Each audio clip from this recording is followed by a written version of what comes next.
నమస్తే, welcome to reporters time. నేను రాజశేఖర్. ప్రాంతం ఏదైనా, అంశం ఏదైనా, ఇష్యూ ఏదైనా, పార్టీ ఏదైనా దానిపై సమగ్ర సమాచారం అందించడానికి మా ప్రతినిధులు అందరూ సిద్ధంగా ఉన్నారుగా. ముందుగా మనం ఖమ్మం వెళ్దాం. అక్కడ మా ప్రతినిధి ఉపేంద్ర మనకి అందుబాటులో ఉన్నారు. ప్రధానంగా చూసుకుంటే ఖమ్మం జిల్లా ముఖ్య కార్యకర్తల సమావేశంలో రసాభాస చోటు చేసుకుంది.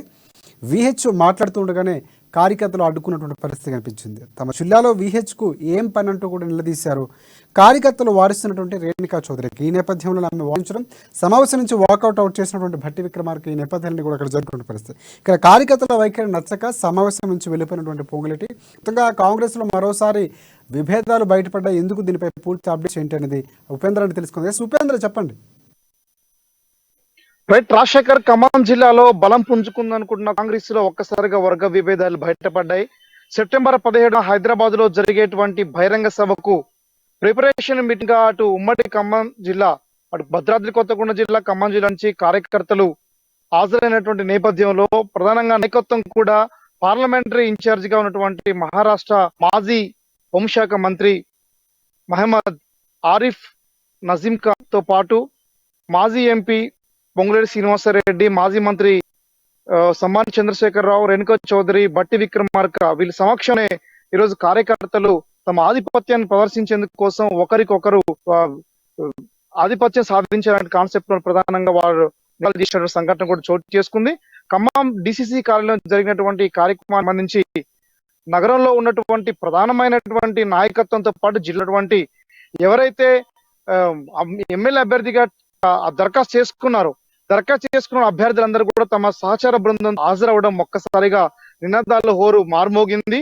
ప్రధానంగా ఏ నియోజకవర్గానికి చెందినటువంటి ఆ నియోజకవర్గం నేతలు ఇది మా అడ్డ, మేము మాకే సొంతం అన్నట్టుగా నినాదాలు చేసినటువంటి సంఘటన ఒక్కసారిగా కార్యకర్తలు సృష్టించిందని కూడా చెప్పుకోవచ్చు. అదే నేపథ్యంలోనే ప్రధానంగా ఉపన్యాసాన్ని ప్రారంభించేందుకు ప్రయత్నించినటువంటి మాజీ సభ సభ్యులు, సీనియర్ నేత, కాంగ్రెస్ కి సంబంధించినటువంటి ముఖ్య నేత విఆకు సంబంధించి తీవ్రమైనటువంటి అసహనానికి, అవమానానికి లోనైనట్టు కూడా అనుకోవచ్చు. ఒక కార్యకర్త, ఖమ్మంకి సంబంధించినటువంటి ఒక నేతకు సంబంధించిన ప్రధానంగా ఉన్నటువంటి ఒక వ్యక్తి విహెచ్ ని అతి దారుణంగా అవమానపరిచిందని చెప్పేసి చాలా మంది కార్యకర్తలు ఆవేదన వ్యక్తం చేస్తా ఉన్నారు. మీ ఖమ్మంలో నీకేం పని, ఇక్కడ పోటీ చేయాలనే ఆలోచన నీకు ఎందుకు వస్తుంది, నీకు సిగ్గుండాలి అనేటువంటి పెద్ద పెద్ద పదాలను కూడా అటువంటి సంఘటన కూడా చోటు చేసుకుంటూ ఒక్కసారిగా నివ్వెరపై హాజరైనటువంటి కార్యకర్తలు కూడా చూసినటువంటిది కూడా మనం చూస్తా ఉన్నాం. ఇదే నేపథ్యంలో బట్టి విక్రమ కూడా చొరవ చేసి కొన్ని వారించే ప్రయత్నం చేశాడు. బట్టి విక్రమార్క మాట కూడా వినకపోవడం, ఆ తర్వాత పొంగులేటి శ్రీనివాసరెడ్డి కూడా కార్యకర్తలకు సంబంధించినటువంటి సర్ది చెప్పే ప్రయత్నం చేయడం, ఆ తర్వాత రేణుకా చౌదరి కూడా సర్ది చెప్పే ప్రయత్నం చేసిన తర్వాత కార్యకర్తలు ఏమాత్రం శాంతించకపోవడంతో ఎవరైతే పార్లమెంటరీ ఇన్ఛార్జ్ గా ఉన్నటువంటి ఏసీ నేతగా ఉన్నటువంటి కరీం సంబంధించినటువంటి ఎవరైతే ఆరిఫ్ నజీం ఖాన్ కార్యకర్తని బయటకు తీసుకెళ్ళని చెప్పేసి గట్టిగా ఆక్రోషం వెళ్ళగడంతో కార్యకర్తను బయటికి వెళ్ళదీసి కొంత శాంతింపజేసే ప్రయత్నం చేశారు. ఆయన ఏమాత్రం కూడా ఈ ఖమ్మంకి సంబంధించినటువంటి కాంగ్రెస్ లో గతం నుంచి మనం చెప్పుకుంటున్నట్టుగానే వర్గ విభేదాలు ఉన్నాయని చెప్పేసి చెప్పుకుంటా ఉన్నాం. అదే వర్గ విభేదాలకు సంబంధించి మరీ రిపీట్ గా బహిర్గతం కావటం, సెప్టెంబర్ 17వ తారీఖున హైదరాబాద్ సంబంధించి కాంగ్రెస్ ఒకటి ప్రధానంగా చూసుకుంటే, అంటే ముందుగానే ప్లాన్ చేసుకున్నారు కార్యకర్తలు ఖచ్చితంగా అడ్డుకోవాలి, ఎదురు తిరగాలని దాడి చేశారంటే ఈ విధమైనటువంటి వ్యాఖ్యలు చేయడం చాలా పరుష పదజాలను వాడినటువంటి పరిస్థితి.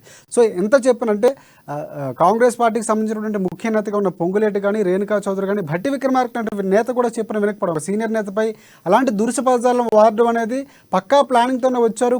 రాజకీయంగా ఒక రకమైనటువంటి ఏమంటారంటే ప్లానింగ్ జరిగింది అని మనం భావించవలసిన అవసరం ఉందంటారు కాంగ్రెస్ పార్టీకి సంబంధించి. ఎస్ రాజశేఖర్, ఎన్నికలకు సంబంధించినటువంటి అభ్యర్థుల ప్రకటన కొన్ని రోజులు సమీపిస్తున్న నేపథ్యంలో ఈ జిల్లాకి ఏ నియోజకవర్గానికి ఆ నియోజకవర్గ బాస్ అనే పద్ధతిలో వాళ్ళు నిరూపించుకోవడం కోసం పక్కా ప్రణాళికతోటి వచ్చినట్టు కనిపిస్తా ఉంది.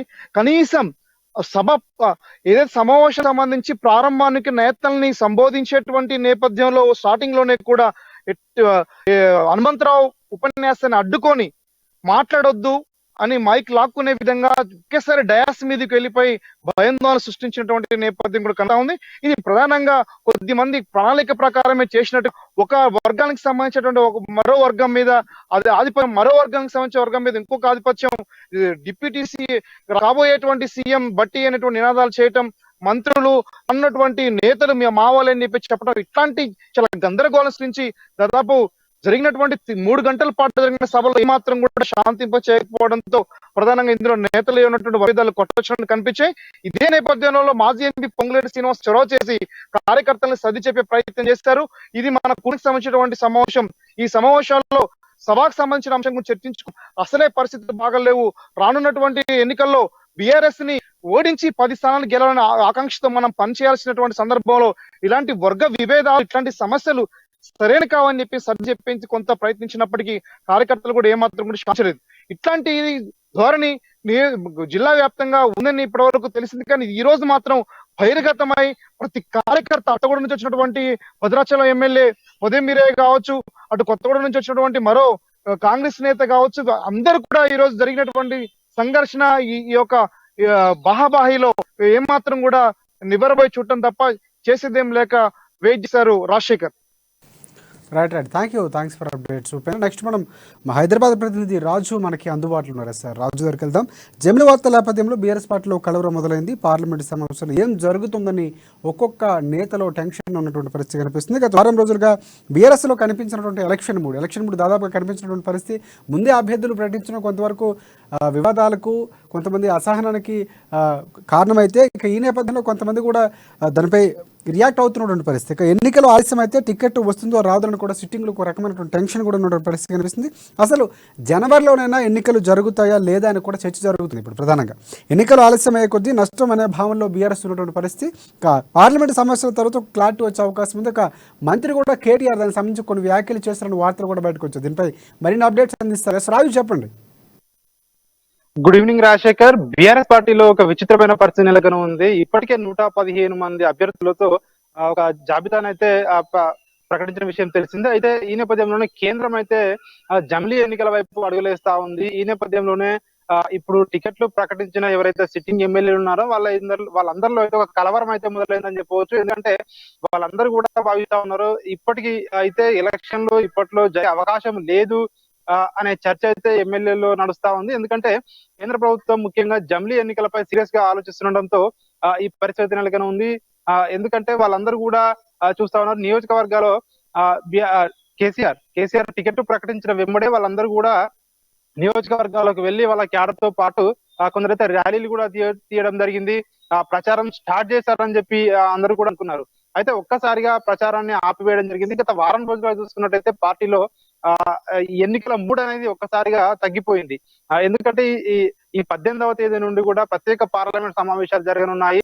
ఈ పార్లమెంట్ సమావేశాల్లో కనుక రాజ్యాంగ సవరణ చేసి జమిలీ ఎన్నికల వైపు వెళ్తే ఖచ్చితంగా ఆ ఎన్నికలు ఇంకొక 6 నెలలు కానీ లేదంటే 5 నెలలు కానీ సమయం అవకాశం ఉంటుంది. కాబట్టి ఖచ్చితంగా ఒకవేళ అలా పడితే బీఆర్ఎస్ పార్టీకి తీవ్ర నష్టం కలుగుతుంది అనే భావనలో కూడా వీళ్ళందరూ ఉన్నారు. ముఖ్యంగా పార్టీ పెద్దలు కూడా అదే ఆలోచిస్తా ఉన్నారు.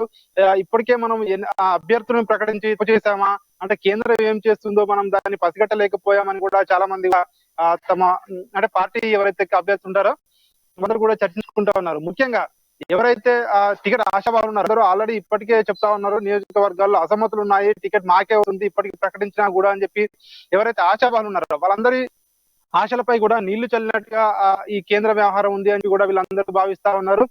ఈ నేపథ్యంలోనే వీళ్ళందరూ ఇలా చర్చించుకున్న నేపథ్యంలో ఈ రోజు BRS party working president KTR తో చిట్ చాట్ నిర్వహించాడు ప్రగతి భవన్ లో.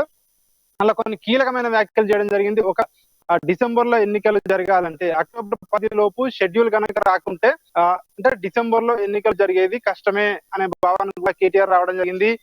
అదే విధంగా ఎన్నికలు కూడా ఏప్రిల్ లేదా మే నెలలో జరిగే అవకాశం ఉన్నట్టుగా కూడా ప్రస్తుత వాతావరణం చూస్తే కనిపిస్తుంది అని చెప్పి కూడా ఆయన కొన్ని కీలకమైన వ్యాఖ్యలు చేశాడు. అంటే బీఆర్ఎస్ పార్టీ కూడా భావిస్తా ఉంది ఇప్పుడు ఎన్నికలు అయితే జరిగే పరిస్థితి లేదు అనే విషయానికి అయితే వచ్చినట్టుగా కనిపిస్తా ఉంది. అయితే మొత్తానికి పార్టీ అభ్యర్థులు మాత్రం ఒక అయోమయం అయితే నెలకొని ఉంది. టికెట్ ఎవరైతే అభ్యర్థులను ప్రకటించారో వాళ్ళందరికీ కూడా ఇప్పటికే ఖర్చు ఎక్కువైపోతుందని చెప్పి కూడా వాళ్ళందరూ భావిస్తా ఉన్నారు. ఇంకొందరు అయితే ఇదే టికెట్ ఏదైతే మాకు ప్రకటించారో ఆ టికెట్ అదే ఒకవేళ ఎన్నికల ఆలస్యమైనా కూడా అప్పటికి మాకు ఉంటుందా, లేదంటే మళ్ళీ కొత్త జాబితా వస్తుందా అనే ఇలాంటి చాలా ప్రశ్నలు వాళ్ళందరిలో కూడా తలెత్తా ఉన్నాయి. పార్టీలో అయితే ఒక కన్ఫ్యూజన్ అనే వాతావరణం అయితే నెలకొని ఉంది. అవన్నింటినీ పటాపంచలు చేయడానికి ఈ రోజు మంత్రి కేటీఆర్ మీడియాతో చిట్ చాట్ అయితే నిర్వహించడం జరిగింది. అందులో చెప్పడం జరిగింది ఖచ్చితంగా టీఆర్ఎస్ కి లాభం చేకూరుతుందన్న విధంగా కేటీఆర్ అయితే వ్యాఖ్యానించడం జరిగింది.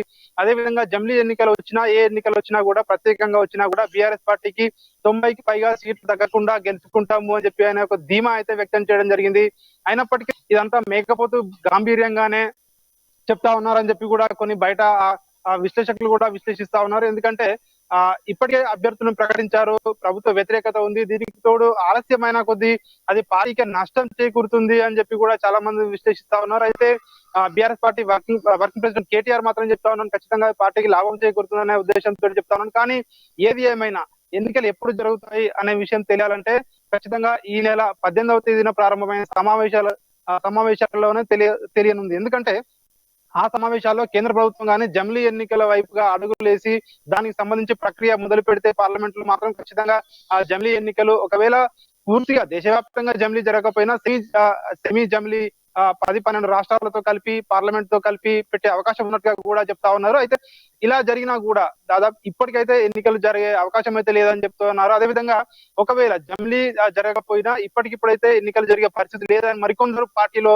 భిన్నాభిప్రాయాలు ఉన్నాయి. కనీసం జనవరి నెలలో అయినా ఎలక్షన్లు వస్తాయా లేదా, అసలు ఎప్పుడు వస్తాయి అని చెప్పి పార్టీలో అయితే ఒక భిన్నమైన వాతావరణం కనిపిస్తుంది. రాజశేఖర్, రాజు ఇంకోటి ప్రధానంగా మంత్రి కేటీఆర్ వ్యాఖ్యలకు సంబంధించి కొంతమంది అందులో నిజం లేదు, అవాస్తవని కూడా ఆ పార్టీకి చెందినటువంటి నేతలు చెప్తున్నటువంటి పరిస్థితి కూడా ఉంది. అంటే దీన్ని ఏ విధంగా చూడొచ్చు అంటారు? అంటే ఒక అయోమయ పరిస్థితి అయితే ఖచ్చితంగా అభ్యర్థుల నేతల్లో ఉంది. ఓవైపు బీఫామ్కి సంబంధించినటువంటి డౌట్ ఇలా ఉంటే, టికెట్ కన్ఫర్మ్ అయిన తర్వాత మీరు అన్నట్టు ఖర్చుకు సంబంధించి కూడా వారు సంబంధించినటువంటి కార్యక్రమాల నిర్వహణపై కొంతవరకు అధిక భారం పడుతున్నటువంటి ఆందోళన కూడా ఉంది. సో ఇవన్నిటిని చెక్ పడాలంటే పార్లమెంటు సెషన్స్కి సంబంధించినట్టు ఉంది. కానీ ఈ నేపథ్యంలో మంత్రి కేటీఆర్ వ్యాఖ్యలకు సంబంధించి కొంతమంది కాదని కూడా చెప్తా ఉన్నారు. సో దాన్ని ఏ విధంగా చూడొచ్చు? దానికి సంబంధించి అప్డేట్స్ అని ఉన్నాయా? కాకపోతే కేటీఆర్ ఈ రోజు ఆ మీడియాతో జరిగిన చిట్ చాట్ లో మాత్రం చేసిన వ్యాఖ్యలు ఏవైతే ఉన్నాయో ఖచ్చితంగా అవి పార్టీ లైన్ గానే తీసుకోవచ్చు అని చెప్పి కూడా చాలా మంది భావిస్తా ఉన్నారు. ఎందుకంటే పార్టీ వర్కింగ్ ప్రెసిడెంట్ కాబట్టి ఆయనకు ఎంతో కొంత సమాచారం ఉంటుంది. కేంద్రంలో జరిగే అంటే కొన్ని అంతర్గత విషయాలు కూడా చాలా మంది వాళ్ళకి ఆఫ్ ద రికార్డ్ చెప్తా ఉంటారు కాబట్టి కొన్ని తెలుస్తా ఉంటాయని చెప్పి కూడా కొందరు విశ్లేషిస్తా ఉన్నారు. అంటే కేటీఆర్ నోటి నుండే వచ్చింది కాబట్టి ఏప్రిల్ మే నెలలో ఎలక్షన్ చెప్పి అంటే దాదాపు ఆ విధంగానే ఉండే అవకాశం కూడా ఉంటుంది. ఎందుకంటే అది పార్టీకి, బీఆర్ఎస్ పార్టీకి నష్టం కలిగిస్తుంది ఇక్కడ. అది బీజేపీకి ప్లస్ అవుతుందని చెప్పి కూడా కొందరు భావిస్తా ఉన్నారు. అంటే బీఆర్ఎస్ పార్టీ నష్టం కలిగితే బీజేపీకి ప్లస్ అవుద్దా, ఓవైపు కాంగ్రెస్ ప్లస్ అవుద్దా అని చెప్పి ఇప్పటికే లెక్కలు వేసుకుంటా ఉన్నారు. ఎవరైతే ఇప్పుడు టికెట్ ఆశించి భంగపడ్డారో వాళ్ళందరూ కూడా ఆసక్తిగా చూస్తా ఉన్నారు. అసలు ఏం జరుగుతుంది పార్టీలో, ఇప్పుడు అనౌన్స్ చేసిన టికెట్లు ఆ విధంగానే కొనసాగిస్తారా, లేకపోతే మారుస్తారా, అంటే బీఫామ్ చివరిగా వాళ్ళకే వస్తుందా లేదా అనేది మాత్రం ఒక అయితే $1 మిలియన్ క్వశ్చన్ గానే మిగిలిపోయింది. ఒకవేళ పార్లమెంట్ లో కనుక కేంద్ర ప్రభుత్వం కనుక ఇప్పుడు మహిళా బిల్లు, అదేవిధంగా జమిలీ ఎలక్షన్ లకు సంబంధించి బిల్లు మాత్రం రాజ్యాంగ సవరణ చేసినట్టయితే ఖచ్చితంగా ఈ టికెట్లు మారవలసి ఉంటుంది. ఎందుకంటే మహిళా రిజర్వేషన్ బిల్లు వచ్చినప్పుడు కూడా ఖచ్చితంగా మహిళలకు సరైన ప్రాతినిధ్యం కల్పించాలి కాబట్టి ఖచ్చితంగా టికెట్లు మార్చే అవకాశం అయితే స్పష్టంగా మనకైతే కనిపిస్తా ఉంది. కానీ ఇవన్నీ ఇలా జరగాలంటే ఖచ్చితంగా పార్లమెంట్ లో కేంద్ర ప్రభుత్వం తీసుకోబోయే నిర్ణయంపై ఇవన్నీ కూడా ఆధారపడి ఉంటాయి. ఇక మీరు చెప్పినట్టు కేటీఆర్ చేసిన వ్యాఖ్యలపై మనకైతే కేటీఆర్ అంటే చిట్ చాట్ లో కొన్ని వ్యాఖ్యలు అయితే చేశాడు, కానీ ఎక్కడ కూడా మీడియా ముందు చెప్పలేదు కాబట్టి చిట్ చాట్ లో చేసిన వ్యాఖ్యలు అయితే వాటిని మనం ఒకసారి పరిశీలించినట్టయితే ఇప్పటికైతే ఎన్నికలు జరిగే అవకాశం అయితే కనిపిస్తలేదు. ఒకవేళ అంటే సాధారణంగా అంటే సమయం ప్రకారం ఎలక్షన్ జరగాలన్నా కూడా అక్టోబర్ 10 నాటికి షెడ్యూల్ రావాల్సి ఉంటుంది. కానీ ఇప్పటికిప్పుడు షెడ్యూల్ వచ్చే పరిస్థితి మాత్రం ఎక్కడ కూడా కనిపించట్లేదన్న వ్యాఖ్యలను అయితే ఉటంకించినట్టుగా కూడా మనకు కనిపిస్తా ఉంది.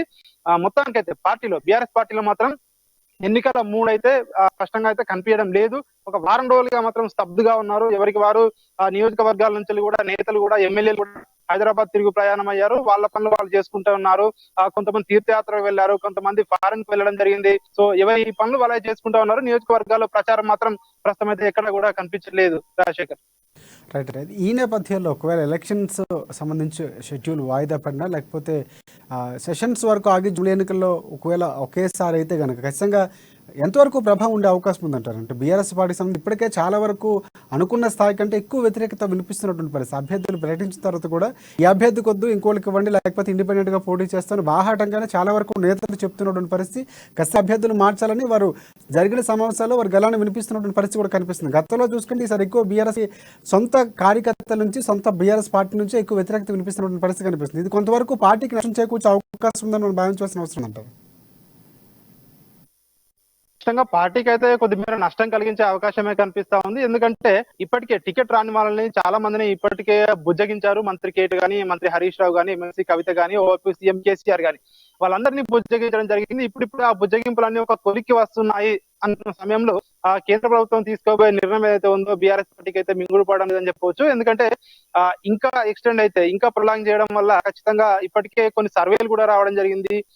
ఎంత ఎలక్షన్లు ఎంత ప్రతి నెల 2% చొప్పున బీఆర్ఎస్ పార్టీకి ఓట్ షేర్ అనేది తగ్గుతుంది రాష్ట్రంలో అని చెప్పి కొన్ని ప్రైవేట్ సర్వేలు కూడా ఇప్పటికే పబ్లిక్ డొమైన్ లో ఉంచడం జరిగింది. అంటే ప్రతి నెల 2% చొప్పున బీఆర్ఎస్ పార్టీకి ఓట్ షేరింగ్ తగ్గిపోతుందని చెప్పి కూడా చెప్తా ఉన్నాయి. అంటే దాదాపు ఇంకొక 4-5 నెలల నుంచి ఒక 5 నెలలు కూడా పోస్ట్ పోన్ కూడా ఒక 10% వరకు కూడా తగ్గే అవకాశం ఉంది అని చెప్పి కూడా లెక్కలు వేస్తా ఉన్నారు.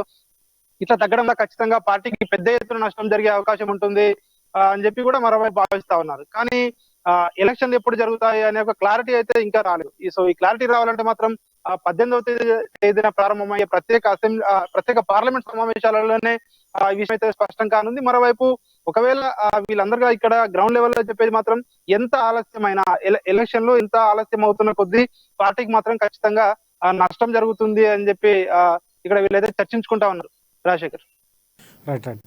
Thanks for updates Raju. మొత్తానికి జమలి ఎన్నికల సంబంధించినటువంటి వార్త నేపథ్యంలో తెలంగాణలో ఎన్నికలు ఈ ఇయర్ అయిపోతాయి అనుకున్న నేపథ్యంలో కొంతవరకు స్తబ్దత ఏర్పడినటువంటి పరిస్థితి కనిపిస్తుంది. మొత్తానికి పార్లమెంట్ సెషన్స్ అయిన తర్వాత కానీ ఒక క్లారిటీ వచ్చే అవకాశం అయితే కనిపించట్లేదు. ఎలక్షన్ మన భద్రాద్రి కొత్తగూడెం వెళ్దాం. అక్కడ మా ప్రతినిధి నవీన్ మనకి అందుబాటులో ఉన్నారు. ఎస్, ప్రధానంగా చూసుకుంటే కొత్తగూడెం మాజీ ఎమ్మెల్యే వెంకట్రావు ఏ పార్టీలో చేరబోతున్నారు, ఏ పార్టీలో చేరుతారనే దానిపై ఇప్పుడు చర్చ జరుగుతూ ఉంది. ఇక వెంకట్రావు ఏ పార్టీలో చేరుతారని ఎదురు చూస్తున్నటువంటి అభిమానులు, దాదాపుగా కార్యకర్తలు కూడా ఎదురు చూస్తున్నటువంటి పరిస్థితి.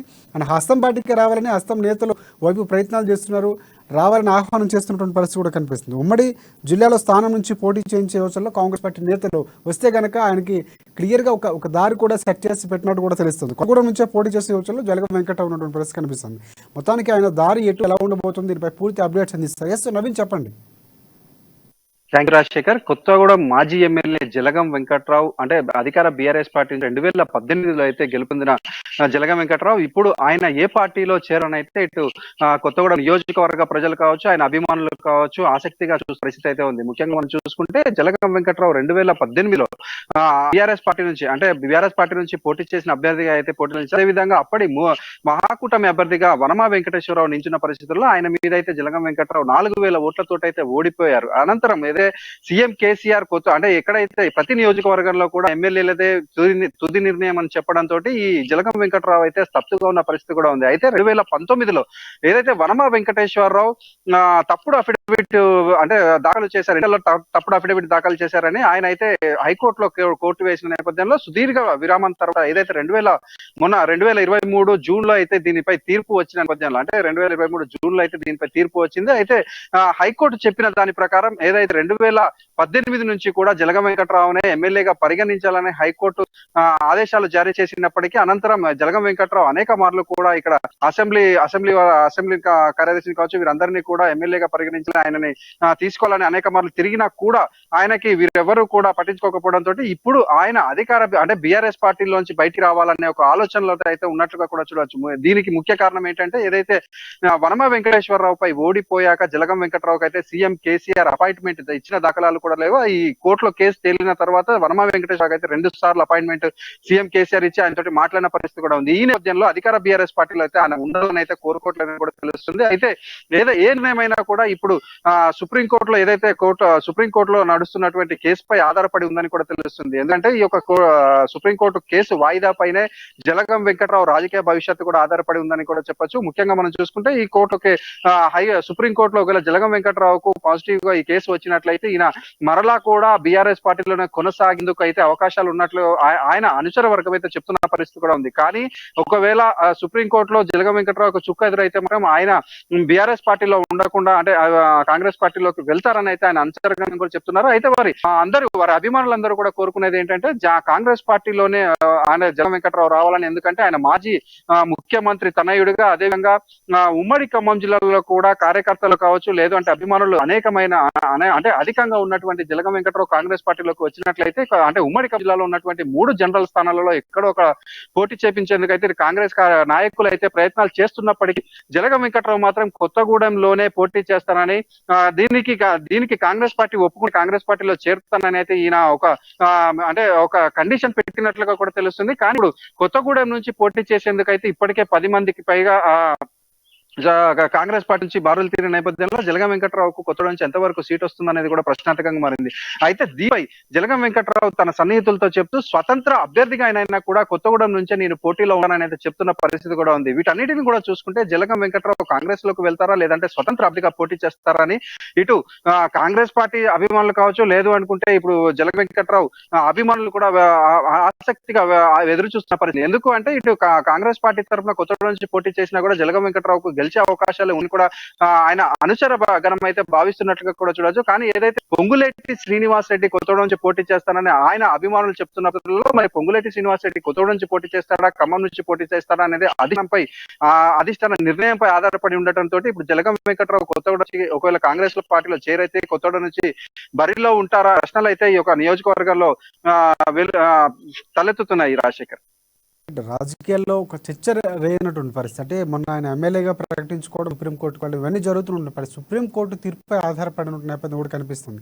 ప్రస్తుతం ఆయన స్తబ్దుగా ఉన్నారా లేకపోతే ఇలా సంబంధించినటువంటి కార్యకర్తలతో సమావేశాలు నిర్వహించడం కానీ ఎలాంటి కార్యక్రమాల్లో పాల్గొంటున్నారు దానిపై ఏమైనా ఒక సమాచారం ఉంది? అంటే కాంగ్రెస్ పార్టీకి సంబంధించి ఈ వైపు ఇప్పుడే చర్చలు జరుగుతున్నటువంటి పరిస్థితి కూడా ఉంది.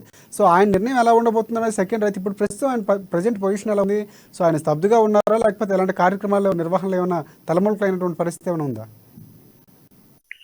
ప్రస్తుతానికి జలగం వెంకట్రావు ఎటువంటి అధికార కార్యక్రమాల్లో పాల్పంచుకోవట్లేదని చెప్పొచ్చు. ఏదైతే 2018 ఎన్నికల్లో ఓడిపోయిన అనంతరం ఆయన అధికార పార్టీ నుంచి ఓడిపోయే అంటే పోటీ చేసి ఓడిపోయిన నేపథ్యంలో హస్తం గుర్తుపై పోటీ చేసి గెలిచినటువంటి వనమా వెంకటేశ్వర అధికార బీఆర్ఎస్ పార్టీలోకి వచ్చిన నేపథ్యంలో అనంతరం జరిగినటువంటి పరిణామాలలో సీఎం కేసీఆర్ అయితే ఎమ్మెల్యేల తుది నిర్ణయం చెప్పడంతో వనమా వెంకటేశ్వరరావు ఎమ్మెల్యేగా ఇక్కడ అంటే సిట్టింగ్ ఎమ్మెల్యేగా ఉన్న కారణంగా జలగం వెంకట్రావు అయితే అప్పటి నుంచి కూడా స్తబ్దుగా ఉన్నారు. ఆయన ఏ ఒక్క అధికార కార్యక్రమాలలో కూడా పంచుకున్న దాఖలాలు లేవు. అదే విధంగా వీరి ఇరువురు కూడా బాహాటంగా ఎప్పుడు ఒకరినొకరు విమర్శించిన పరిస్థితి కూడా లేదు. అదే విధంగా ఇప్పుడు జలగం వెంకట్రావు తీసుకుంటే జలగం వెంకట్రావు అంటే గత కొద్ది రోజులకి ఆయన అనుచరులతో అయితే అశ్వరావుపేట నియోజకవర్గం దమ్మపేట మండలంలో అయితే ఒక ఆత్మీయ సమ్మేళనం ఏర్పరచుకున్నాడు. దాంట్లో కూడా ఎక్కడ బీఆర్ఎస్ కు సంబంధించినటువంటి ఏ ఒక్క జెండాను కూడా ఎక్కడ కూడా జెండా పెట్టిన పరిస్థితి కూడా లేదు. ఆయన ఆ రోజు మాట్లాడుతూ కూడా ఏదైతే కర్ణాటకలో వచ్చినటువంటి రిజల్ట్ ఇక్కడ తెలంగాణలో వస్తాయని ఆయన ఆశాభావం అయితే వ్యక్తం చేశారు. కానీ అనంతరం జరిగినటువంటి హైకోర్టు కేసులో ఈయన గెలుపొందిన తర్వాత ఈయన అంటే బీఆర్ఎస్ పార్టీ నుంచే ఇక్కడ ఎమ్మెల్యే కొనసాగుతారని ఆయన అభిమానులు సంబరాలు చేసుకున్న పరిస్థితి కూడా ఉంది. కానీ సీఎం కేసీఆర్ ఈయనకి ఎటువంటి ఛాన్స్ ఇవ్వకపోవడం, అదే విధంగా 3 వారాలు గడిచినా కూడా ఈయనకి ఎమ్మెల్యేగా హైకోర్టు పరిగణించాలని చెప్పినప్పటికీ కూడా ఇటు ప్రభుత్వం తరపున ఈయనని ఎమ్మెల్యేగా అంటే తీసుకోకపోవడంతో ఈయన జలగం వెంకట్రావు కూడా ఇక అధికార బీఆర్ఎస్ పార్టీ తోటి కొంచెం దూరం పెంచుకున్నట్లుగా కూడా తెలుస్తుంది. అయితే ఇప్పటికైతే వారి అనుచరులతో కావచ్చు లేకపోతే ఎక్కడ అధికార కార్యక్రమాలతో కానీ ఎక్కడ సమావేశాలు అయితే ఏర్పాటు చేయలేదు. కానీ ఆయన అత్యంత సన్నిహితులు కావచ్చు, ఆయన అనుచరులు కానీ చెప్తున్న పరిస్థితి ప్రకారం ఏదైతే కాంగ్రెస్ అంటే అధిష్టానం కావచ్చు లేకపోతే కాంగ్రెస్ నాయకులు కావచ్చు ఏ విధంగానైనా కూడా జలగం వెంకట్రావు అయితే ఇప్పుడు ఇటు కాంగ్రెస్ పార్టీలోకి తీసుకురావాలని ఆయన ఈ యొక్క 3 జనరల్ స్థానాల్లో ఎక్కడో నుంచి పోటీ చేపించాలని అయితే కృతనిశ్చయంతో ఉన్నట్టుగా కూడా చూడవచ్చు. ఇప్పుడు మనం చూసుకుంటే ఈ ఉమ్మడి జిల్లాలో ఉద్దండులు అందరూ కూడా ఇప్పుడు కాంగ్రెస్ పార్టీలోకి వస్తున్న నేపథ్యంలో ఇటు తుమ్మల నాగేశ్వరరావు కావచ్చు, పొంగులేటి శ్రీనివాస్ కావచ్చు, ఇప్పుడు జలగం వెంకట్రావు కావచ్చు, ఈ విధంగా ఇప్పుడు ఒక రాజకీయ చరిత్ర కలిగినటువంటి వారందరూ కూడా కాంగ్రెస్ పార్టీలోకి ఒకరెమ్మటే ఒకరు వస్తున్న నేపథ్యంలో అంటే ఇటు ఉమ్మడి ఖమ్మం జిల్లాలో కావచ్చు, ఇటు భద్రాద్రి జిల్లాలో కావచ్చు కాంగ్రెస్ పార్టీ మరోసారి అయితే విజయకేతనం ఎగరవేస్తుందని అయితే కాంగ్రెస్ అభిమానులు అయితే ఆశాభావం వ్యక్తం చేస్తున్నట్లుగా కూడా చెప్పచ్చు. Right thanks for updates Naveen. Next మనం మహబూబ్ నగర్ వెళ్దాం. అక్కడ మా ప్రతినిధి ప్రదీప్ మనకి అందుబాటులో ఉన్నారు. ప్రధానంగా చూసుకుంటే అంగన్వాడీలకు సంబంధించి మహబూబ్ నగర్ జిల్లాలో నిరవధిక సమ్మెకు దిగారు వారు. ఉద్యోగులు చేస్తున్నటువంటి పరిస్థితి కనిపిస్తుంది. నిరవధిక సమ్మె ఉద్యోగాలను పరిణామం చేయాలని కనీస వేతనాలు ఇవ్వాలని కూడా డిమాండ్ చేస్తూ ఉన్నారు. దేశంలో ఐసీడీఎస్ ప్రారంభించి 48 ఏళ్ళు అవుతుంది. అంగన్వాడీలు ఈ విషయం చెప్తున్నటువంటి పరిస్థితి. కానీ రాష్ట్ర ప్రభుత్వం ఆ సమస్యలు పరిష్కరించడం లేదంటూ కూడా వారు వాపోతున్నారు. సో దీనిపై పూర్తి అప్డేట్స్ అందిస్తారు. సో ప్రదీప్ చెప్పండి. Good evening Rajasekhar. అయితే ఉమ్మడి పాలమూరు జిల్లా వ్యాప్తంగా నిన్న 11వ తారీఖు నుంచి అంగన్వాడీ ఏదైతే ఉద్యోగులు ఉన్నారో నిరవధిక సమ్మెకు దిగారు. అయితే తమ న్యాయమైన డిమాండ్లను పరిష్కరించాలంటూ వాళ్ళు డిమాండ్ చేస్తున్నటువంటి స్థితి ఉంది. అయితే నిన్న ఏదైతే పాలమూరు జిల్లాకు పర్యటనకు వచ్చిన ఐసిడిఎస్ మంత్రి సత్యవతి రాథోడ్ కూడా ఈ అంగన్వాడీ ఉద్యోగులపై ఆగ్రహం వ్యక్తం చేస్తున్నట్టు పరిస్థితి ఉంది. అయితే ఏదైతే ఇప్పుడున్న తాజా పరిస్థితుల్లో తమకు చాలని ఈ ఉద్యోగ ఈ వేతనంతో తాము పనిచేయలేమంటూ ప్రభుత్వం ఏదైతే తమ డిమాండ్ అండి గత ఆగస్టు 18న హైదరాబాద్ లో ఏదైతే అంగన్వాడీ సంఘాలతో ఏదైతే నిర్దిష్టమైన హామీలు ఇచ్చిందో ఆ హామీలు ఇంతవరకు కూడా నెరవేర్చలేదంటూ ఏదో బోటాబోటీగా తమ న్యాయమైన కోరికలను తీర్చినామంటూ తూతూ మంత్రంగా కొన్ని డిమాండ్లను మాత్రమే పరిష్కరించి పంపించి వేసిందంటూ కూడా వాళ్ళు ఆవేదన వ్యక్తం చేస్తున్నటువంటి పరిస్థితి ఉంది. అయితే తమకు 26,000 వేతనంతో పాటు గ్రాట్యుటీ, ఈఎస్ఐ, పిఎఫ్ మరియు తమ ఉద్యోగాలను క్రమబద్ధీకరించాలంటూ వాళ్ళు డిమాండ్ చేస్తున్నారు. ఏదైతే విఆర్ఏలను మరియు ఇతర గ్రామ పంచాయతీకి సంబంధించిన పంచాయతీ కార్యదర్శులను కూడా రెగ్యులరైజ్ చేసి వాళ్ళ సమస్యలు పరిష్కరించిన తెలంగాణ ప్రభుత్వం తమకు కూడా న్యాయమైన ఏదైతే డిమాండ్ ఉద్యోగాలు పర్మనెంట్ చేయాలంటూ ఏదైతే పెన్షన్ విధానం ఏదైతే రిటైర్మెంట్ సమయంలో ఏదైతే తమకు న్యాయపరమైన ఏదైతే జీతం వస్తుందో దాంట్లో సగభాగం పెన్షన్ కూడా ఇవ్వాలంటూ వాళ్ళు డిమాండ్ చేస్తున్నారు. అయితే 65 సంవత్సరాలు తమకు కాలపరిమితి వద్దంటూ 58 సంవత్సరాలు నిర్ణయించాలంటూ కూడా వాళ్ళు డిమాండ్ చేస్తున్నారు. 65 సంవత్సరాలు ఎవరు పనిచేయలేరని, తమకు ఆ శక్తి లేదంటూ కూడా వాళ్ళు చెప్తున్నటువంటి పరిస్థితి అయితే ఉంది. రాజశేఖర్ రైట్.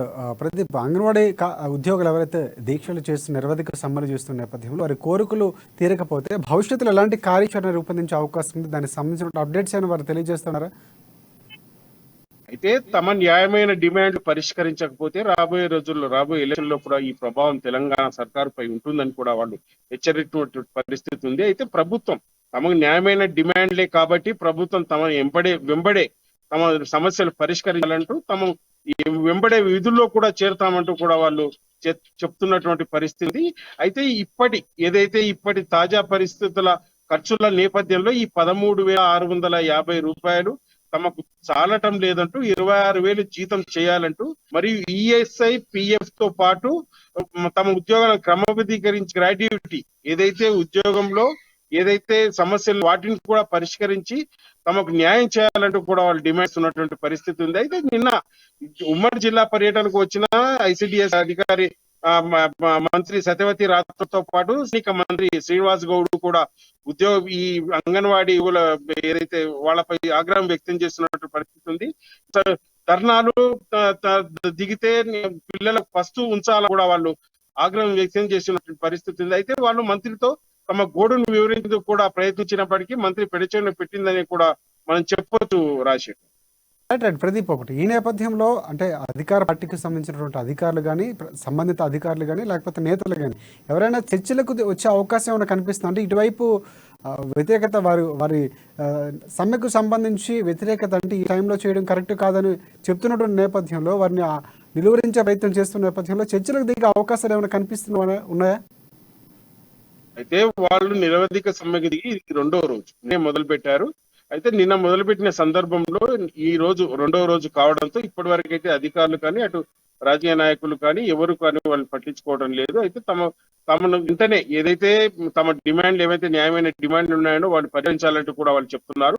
ఇప్పటి వరకైతే అధికారులు వారిని విధిలో చేరాలంటూ కూడా వాళ్ళు అధికారులు చెప్తున్నప్పటికీ వాళ్ళు తమకు న్యాయమైన డిమాండ్ పరిష్కరించే వాళ్ళకి ఇక్కడి నుంచి కదిలేదు లేదంటూ ఒకవేళ ప్రభుత్వం గిన పట్టించుకోకుంటే రాబోయే ఎలక్షన్ లో కానీ రాబోయే రోజులో కానీ తీవ్ర పరిణామాలు ఉంటాయని కూడా వాళ్ళు హెచ్చరిస్తున్న పరిస్థితి ఉంది. Rajasekhar thanks for updates Pradeep. Next మనం వరంగల్ వెళ్దాం. వరంగల్లో ప్రతినిధి స్వామి మనకి అందుబాటులో ఉన్నారు. ప్రధానంగా చూసుకుంటే ఉమ్మడి వరంగల్ జిల్లా బీజేపీ ముఖ్య కార్యకర్తల సమావేశం నిర్వహించారు. హాజరైన బీజేపీ జాతీయ కార్యవర్గ సభ్యులు వెంకటస్వామి ఉన్నారు. అలాగే ప్రధాని నరేంద్ర మోదీకి సంబంధించి దేశాన్ని ముందు స్థానంలో నిలబెట్టారని కూడా వెంకటస్వామి ఒక కామెంట్స్ చేశారు. అలాగే జమిలి ఎన్నికలు రాష్ట్ర ప్రభుత్వాల అభివృద్ధికి తోడ్పడతాని కూడా ఆయన ఒక రకమైనటువంటి కామెంట్ చేసిన పరిస్థితి కనిపిస్తుంది. జమిలి ఎన్నికల ఇష్యూ అనేది నడుస్తుంది. ఆ నేపథ్యంలో ఇక్కడ కామెంట్స్ కూడా చేశారు. దీనిపై పూర్తి అప్డేట్స్ ఉంది సార్. స్వామి చెప్పండి. Good evening Rajasekhar. మొత్తానికైతే ఇవాళ ఉమ్మడి వరంగల్ జిల్లా వ్యాప్తంగా కూడా అంటే బూత్ కన్వీనర్లతో పాటు కూడా మా జిల్లా అధ్యక్షుడు, డివిజన్ కార్యదర్శి, ఒక మొత్తం అంటే అధ్యక్ష కార్యదర్శులతో పాటు కూడా కార్పొరేటర్లతో కూడా ఇవాళ ఆ బీజేపీ విస్తృత స్థాయి సమావేశం నిర్వహించారు. ఈ సందర్భంగా ముఖ్య అతిథిగా మాత్రము మాజీ ఎంపీ ఆ వివేక్ వెంకటస్వామి అయితే ఇవాళ జాతీయ కమిటీ సభ్యులుగా కొనసాగుతున్న వివేక్ వెంకటస్వామి అయితే ఇవాళ హాజరయ్యారు. మొత్తానికైతే ఇలా చర్చనీయాంశంగా కూడా మారిందని చెప్పుకోవచ్చు. ఇక్కడ ప్రస్తుతానికైతే ఆ బీజేపీ శ్రేణులకు అయితే ఒక పిలుపునిచ్చే నేపథ్యం అయితే కనపడతా ఉంది. ఆ బీజేపీలో ఇవాళ రానున్న రేపు అయితే సెప్టెంబర్ విమోచన దినాన్ని కూడా సెప్టెంబర్ 17న విమోచన దినాన్ని కూడా అంగరంగ వైభవంగా జరుపుకోవాలి. అది కూడా మన జాతీయ అంటే మొత్తానికైతే అధికారికంగా మొత్తానికి రాష్ట్ర ప్రధాన మంత్రి అయితే మోడీ గారు అయితే మొత్తం అయితే మోడీ ఇవాళ ఆధ్వర్యంలో కూడా అధికారికంగా ప్రకటించాలని చెప్పి కూడా భారతదేశ వ్యాప్తంగా కూడా ఆయన పిలుపునివ్వడం జరిగింది. ఈ నేపథ్యంలో కూడా ఇవాళ వెంకటస్వామి కూడా ఇవాళ వరంగల్ కు రానున్న నేపథ్యం అయితే మొత్తానికైతే ఇదే సంవత్సరం జరిగిందని చెప్పుకోవచ్చు. రానున్న జమిలీ ఎన్నికల్లో కూడా G20 సదస్సుల ద్వారా కూడా భారతదేశం అభివృద్ధి దిశలో నడుస్తా ఉన్నది.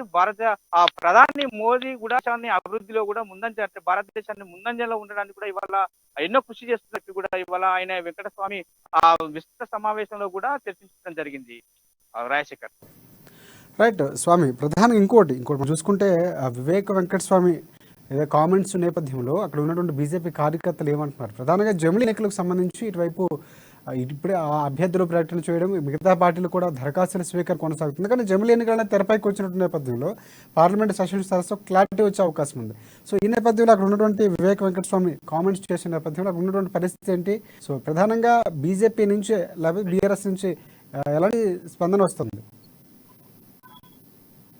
రాజశేఖర్, ఇప్పుడు మొత్తానికైతే జమిలీ ఎన్నికల ద్వారా బీజేపీ సత్తా చాటుకు కూడా బీజేపీ దేశవ్యాప్తంగా కసరత్తు చేస్తున్న నేపథ్యం అయితే కనుక ఉంది. మొత్తానికైతే తెలంగాణ రాష్ట్రంలో తెలంగాణ ప్రభుత్వం కూడా దాన్ని ససంబీరంగా అంటుంది. బీజేపీ అంటే వాళ్ళు అంటే జమిలీ ఎన్నికలను కూడా అంటే పూర్తిగా కూడా వ్యతిరేకించే పరిస్థితి కనపడతా ఉంది. దాంతో పాటు కూడా కాంగ్రెస్ పార్టీ కూడా జమిలీ ఎన్నికలను కూడా రద్దు చేయాలని చెప్పి కూడా కాంగ్రెస్ టీపీసీ చైర్మన్ రేవంత్ రెడ్డి కూడా ఇవాళ ఒక ప్రకటన విడుదల చేసిన నేపథ్యం కనపడుతుంది. అట్లాగే కూడా అన్ని దృష్టిలో పెట్టుకొని కూడా ఇలా బీజేపీ బూత్ నుంచి మొదలుకుంటే కూడా ఇలా జిల్లా అధ్యక్షుడు అధ్యక్షులను కూడా మొత్తం స్వామి ఇంకోటి అంటే ఏదైతే ఈ రోజు నిర్వహించినటువంటి ఉమ్మడి జిల్లా బీజేపీ ముఖ్య కార్యకర్తల సమావేశం సంబంధించినటువంటి తీర్మానాలు ఏమైనా జరిగాయా, ప్రధానంగా ఎలాంటి ఇష్యూస్ పై మాట్లాడారనేది ఏమైనా తెలుస్తా ఉందా మనకి?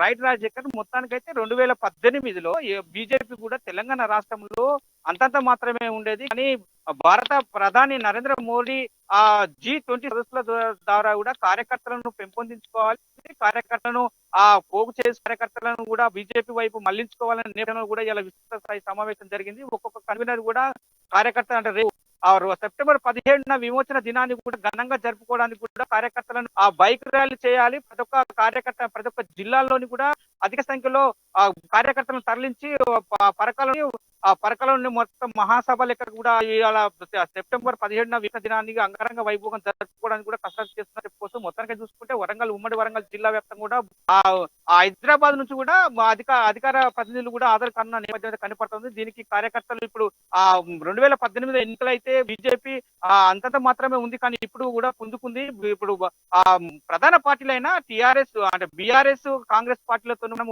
పోటీ పడుతున్నాం. ప్రతి దాంట్లో కూడా అంటే ప్రతి కాన్స్టిట్యూన్స్ లో కూడా ఎమ్మెల్యేలు దరఖాస్తులు అధిక సంఖ్యలో చేసుకున్న పరిస్థితి కనపడతా ఉంది. కాబట్టి అభ్యర్థులతో పాటు అభ్యర్థులను ప్రకటించే సమయం అయితే సెప్టెంబర్ 17న అధికారికంగా భారత ప్రధాని అధికారికంగా విమోచన దినాన్ని జరుపుకోవాలని చెప్పి ప్రకటించినప్పటికీ కూడా దానికి కసరత్తు చేసి విజయవంతం చేయాలని చెప్పి కూడా ఇలా వివేక్ వెంకటస్వామి జరిగింది. రాజశేఖర్, మొత్తానికైతే బీజేపీ తెలంగాణ రాష్ట్రంలో 2018 ఎన్నికల కంచి మొదలుకుంటే కన్నా ఇప్పుడు కొంచెం కాస్త పుంజుకుందని చెప్పుకోవచ్చు. బీజేపీ నేతలైతే అంటే వాళ్ళ ఆసక్తి అంటే బీజేపీ కాన్స్టిట్యున్సీ ఎమ్మెల్యేగా అభ్యర్థులు నామకరణ అంటే దరఖాస్తు కూడా వాళ్లకు ఆశావాహులుగా ఇప్పటికైతే చాలా మంది బీజేపీ శ్రేణులు అయితే ఉన్నారని చెప్పుకోవచ్చు. ఇప్పటికీ ఆ శ్రేణులతో కూడా మాట్లాడి మొత్తానికి కూడా పెంచుకోవాలనే దిశ కూడా అడుగులేదు కూడా ఇలా వివేక్ స్వామి అయితే వాళ్ళకు లీడర్లకైతే సూచనలు చేసినట్టు కూడా మొత్తానికైతే తీర్మానాలు చేసి కూడా G20 సదస్సులు అంటే 20 సదస్సుల ద్వారా కూడా మన తెలంగాణతో రాష్ట్రాలు అభివృద్ధి దిశలో నడుస్తాయని చెప్పి ఇవాళ చెప్పడం.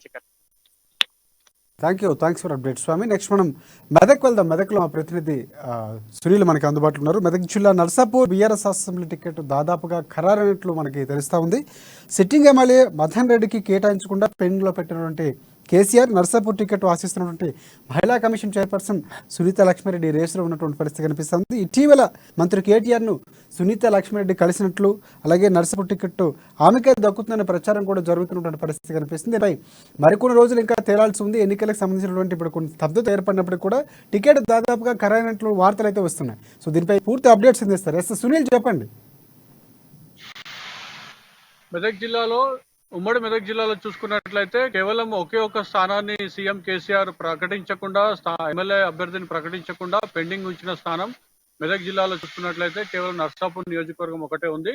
అయితే నేపథ్యంలో సిట్టింగ్ ఎమ్మెల్యేగా ఉన్నటువంటి మదన్ రెడ్డికి టికెట్ కేటాయించకుండా పెండింగ్ లో ఉంచారు. ఈ నేపథ్యంలో కాంగ్రెస్ పార్టీ నుండి మాజీ మంత్రి వాకిటి సునీత లక్ష్మారెడ్డి బీఆర్ఎస్ లో చేరారు. ఈ నేపథ్యంలో ఆమెకు నామినేట్ పదవి సైతం సీఎం కేసీఆర్ కబెట్టారు. ఆమె తెలంగాణ రాష్ట్ర మహిళా కమిషన్ చైర్పర్సన్ గా కూడా ఉన్న నేపథ్యం ఉంది. ఈ నేపథ్యంలో రాబోయే అసెంబ్లీ ఎన్నికలకు సంబంధించి సునీత లక్ష్మారెడ్డి ప్రత్యక్ష ఎన్నికల్లో పోటీ చేయాలని భావిస్తున్న నేపథ్యంలో ఆమె ఇప్పటికే సీఎం కేసీఆర్ ని కలిసి కూడా తనకు ఈసారి నర్సాపూర్ అసెంబ్లీ టికెట్ కేటాయించాలని కూడా ఆమె విజ్ఞప్తి చేశారు. అయితే నర్సాలో కూడా సునీత లక్ష్మారెడ్డి కూడా బీఆర్ఎస్ లో ప్రత్యేకమైనటువంటి వర్గం ఉన్న నేపథ్యంలో ఆమె గతంలో కాంగ్రెస్ నుంచి కూడా అక్కడ దాదాపు 2 దఫాల పాటు ఆమె ఎమ్మెల్యే ఎన్నికయ్యారు, మంత్రిగా కూడా పనిచేశారు. ఆమె అక్కడ స్థానిక నాయకురాలు కూడా ఉన్నారు. ఈ నేపథ్యంలో తన టికెట్ కేటాయిస్తే తప్పనిసరిగా నర్సాపూర్ గెలుపు ఖాయమని చెప్పి కూడా ఆమె చెప్పిన నేపథ్యంలో మొత్తానికైతే కారణాలు ఏవైనప్పటికీ కూడా సీఎం కేసీఆర్ టికెట్ కేటాయించలేదు. మదన్ రెడ్డి, అదేవిధంగా మదన్ రెడ్డికి సంబంధించిన అనుచరులు కూడా ఈ టికెట్ మదన్ రెడ్డికి ఇవ్వాలని చెప్పి కూడా ఏకంగా మంత్రి హరీష్ రావు ఇంటి ముందు ధర్నా కూడా చేసిన నేపథ్యం ఉంది. తప్పనిసరిగా టికెట్ తనకే వస్తుందని చెప్పి కూడా సిట్టింగ్ ఎమ్మెల్యే మదన్ రెడ్డి చాలా సందర్భాల్లో చెప్పినటువంటి పరిస్థితి ఉన్న నేపథ్యంలో అమెరికా పర్యటన ముగించుకొని ఇటీవలే రాష్ట్రం కేటీఆర్ హైదరాబాద్ వచ్చిన నేపథ్యంలో సునీత లక్ష్మారెడ్డి ఇటీవలే మంత్రి కేటీఆర్ కూడా కలిసిన నేపథ్యంలో ఈసారి టికెట్ మళ్ళీ ఈసారి అసెంబ్లీ నర్సాపూర్ అసెంబ్లీ స్థానం టికెట్ సునీత లక్ష్మారెడ్డికే ఇస్తున్నారని చెప్పి కూడా జిల్లాలో పెద్ద ఎత్తున చర్చ జరుగుతుంది. ముఖ్యంగా నర్సాపూర్ నియోజకవర్గంలో కూడా ఇదే వాదన పెద్దగా వినిపిస్తున్న నేపథ్యంలో కేటీఆర్ సంబంధించి కేటీఆర్ తో కలిసిన నేపథ్యంలో కేటీఆర్ తప్పనిసరిగా ఈసారి నర్సాపూర్ టికెట్ సునీత లక్ష్మారెడ్డి కేటాయిస్తారని చెప్పి కూడా చర్చ అదేవిధంగా వాదన జరుగుతున్న నేపథ్యంలో ఈసారి నర్సాపూర్ అసెంబ్లీ స్థానానికి సంబంధించి టికెట్ కేటాయింపు ఒక దశలో కొలిక్కి వచ్చినట్టు కూడా మనకు సమాచారం అందుతోంది. అయితే సునీత లక్ష్మారెడ్డి వైపే బీఆర్ఎస్ అధిష్టానం మొగ్గు చూపినట్టుగా కూడా మనకు వార్తలు అందుతున్న నేపథ్యం ఉంది. కానీ ఇప్పటికైతే బీఆర్ఎస్ అధిష్టానం మాత్రం ఈ అంశాన్ని అయితే ఇంకా ధృవీకరించినటువంటి పరిస్థితి ఉంది. త్వరలోనే నర్సాపూర్ పెండింగ్ స్థానం కూడా సీఎం కేసీఆర్ కేటాయించే అవకాశాలు ఉన్నట్టుగా కూడా మనకు తెలుస్తా ఉంది. సునీల్, ఇంకోటి సిట్టింగ్ ఎమ్మెల్యేగా ఉన్నటువంటి మదన్ రెడ్డికి టికెట్ కేటాయించకపోవడంతో ఒకవేళ ఇప్పుడు ఉన్నటువంటి సునీత లక్ష్మారెడ్డికి టికెట్ దాదాపుగా అనుకున్న ప్రచారం నేపథ్యంలో మనకు ఉన్నటువంటి సమాచారం నేపథ్యంలో టికెట్ ఖరారైతే సో మదన్ రెడ్డి దారి ఎలా ఉండబోతుంది? ఆయన పార్టీలో కొనసాగే అవకాశం ఉందా, లేదనుకుంటే ఆమె వెనక పనిచేసి ఆమె విజయానికి తోడ్పడే అవకాశాలు కనిపిస్తున్నాయి, లేదు అంటే పదవి రాకపోతే ఉన్నత పదవి ఇస్తామని చెప్పినటువంటి పరిస్థితి ఉంది కేసీఆర్. సో మంత్రి పదవి లేకపోతే ఎమ్మెల్యే పదవి లేకపోతే రానున్న చాలా ఎలక్షన్స్ ఉన్నాయి, వారికి అవకాశం కల్పిస్తాం. సో అవేవి లేకపోతే ఆయన పార్టీ మారే దిశ ఏమైనా కనిపిస్తుందా, లేదనుకుంటే ఆమెకు సపోర్ట్గా పార్టీలో ఉండే అవకాశాలు ఉన్నాయంటారా? అయితే మదన్ రెడ్డి మాత్రం ఒకటే మాట స్పష్టం చేస్తున్నారు. రాబోయే అసెంబ్లీలో తాను బీఆర్ఎస్ అభ్యర్థిగా నర్సాపూర్ బరిలో దిగుతున్నాను, తన టికెట్ ని ఎవరు కూడా చేజార్చే సాహసం చేయరు, ఖచ్చితంగా సీఎం కేసీఆర్ తనకే టికెట్ కేటాయిస్తారు. సునీత లక్ష్మారెడ్డికి ఎమ్మెల్సీ ఇచ్చి మంత్రి ఇచ్చి ఒక దశలో ఉప ముఖ్యమంత్రి ఇచ్చినా కూడా తనకు ఎలాంటి అభ్యంతరం లేదు, కానీ తనకు మాత్రం ఖచ్చితంగా నర్సాపూర్ అసెంబ్లీ టికెట్ కావాలని చెప్పి ఆయన కోరుతా ఉన్నారు. ఆయన మాత్రం ఖచ్చితంగా నేనే పోటీ చేస్తున్నాను, ఇవన్నీ ఊహాగానాలని చెప్పి కూడా ఆయన కొట్టిపాడేస్తున్నటువంటి నేపథ్యం ఉన్నప్పటికీ కూడా కేటీఆర్ ఆశీస్సులు మాత్రం సునీత లక్ష్మారెడ్డిపై ఉన్నాయని చెప్పి కూడా బీఆర్ఎస్ వర్గాల్లోనే ఒక వర్గం చర్చించుకుంటున్న నేపథ్యంలో టికెట్ ఆమెకు వస్తుందని మాత్రం పెద్ద ఎత్తున చర్చలు జరుగుతున్నటువంటి అవకాశాలు ఉన్నాయి. మరోవైపు ఆమె సునీత లక్ష్మారెడ్డి కూడా ఇటీవల మంత్రి కేటీఆర్ ని కలిసిన తర్వాత ఆ వర్గం మాత్రం టికెట్ తమ నాయకురాలకే వస్తుందని చెప్పి చెప్పుకుంటున్నటువంటి పరిస్థితి ఉంది. సునీల్, ఒకటి ఆయన చేస్తున్నటువంటి ధీమా అంటే మదన్ రెడ్డి సిట్టింగ్ ఎమ్మెల్యేగా ఉన్నటువంటి పరిస్థితి ఎందుకు టికెట్ రాలేదు అంటే ఇంత ధీమాగా నాకే ఖచ్చితంగా వస్తుంది, ఎవరికి ఇచ్చే పరిస్థితి లేదు అని చెప్తున్నటువంటి నేపథ్యంలో టికెట్ ఎందుకు ఇవ్వలేదనే కారణాలు ఏమైనా చెప్తున్నటువంటి పరిస్థితి ఏమైనా ఉందా, తెలిసినటువంటి పరిస్థితి ఏమైనా ఉందా? అయితే సీఎం కేసీఆర్ మాత్రం మొత్తానికి అయితే సర్వేల పైన ఆధారపడతారు. అయితే సీఎం కేసీఆర్ నిర్వహించినటువంటి సర్వేలో మదన్ రెడ్డికి సంబంధించి అదేవిధంగా సునీత లక్ష్మారెడ్డికి సంబంధించి ఇద్దరు నాయకులకు సంబంధించి సర్వే నిర్వహించడం జరిగింది. అయితే ఈ సర్వేలో ఎవరికి అనుకూలంగా వచ్చిన ఫలితాలు మాత్రం వారు వెల్లడించిన నేపథ్యంలో ఇవన్నీ ఊహాగానాలు చూసుకున్నట్లయితే సునీత లక్ష్మారెడ్డి వైపు సర్వేలు కూడా అన్ని అనుకూలంగా ఉన్నట్టుగా కూడా మనకు సమాచారం అందుతున్న నేపథ్యంలో టికెట్ ఆమెకి ఇచ్చే అవకాశం ఉంది. మొత్తం అయితే మదన్ రెడ్డికి టికెట్ రాకపోయినా కూడా ఆయన పార్టీ అవకాశాలు తక్కువగా ఉన్నాయని చెప్పవచ్చు. ఎందుకంటే మదన్ రెడ్డి సీఎం కేసీఆర్ కి అత్యంత సన్నిహితుడు, మన కుటుంబ సభ్యుల్లో కూడా వెలుగుతా ఉంటారు కాబట్టి ఆయన పార్టీ అయితే వీడే అవకాశం లేదని చెప్పి కూడా ప్రస్తుతానికి తెలుస్తుంది. సో మొత్తానికి జమిలీ ఎన్నికలు వైపు రాజకీయంగా ఉన్నటువంటి ఎన్నికల నేపథ్యంలో వాతావరణం పూర్తిగా ప్రతి జిల్లా నియోజకవర్గానికి మారుతున్నటువంటి పరిస్థితి కనిపిస్తుంది. సో ఇది వాటి మొత్తానికి రిపోర్టర్స్ టైం. రేపటి రిపోర్టర్స్ టైంలో మళ్ళీ కలుసుకుందాం. అంతవరకు చూస్తూనే ఉండండి అమా న్యూస్, నిజం కోసం జనం కోసం.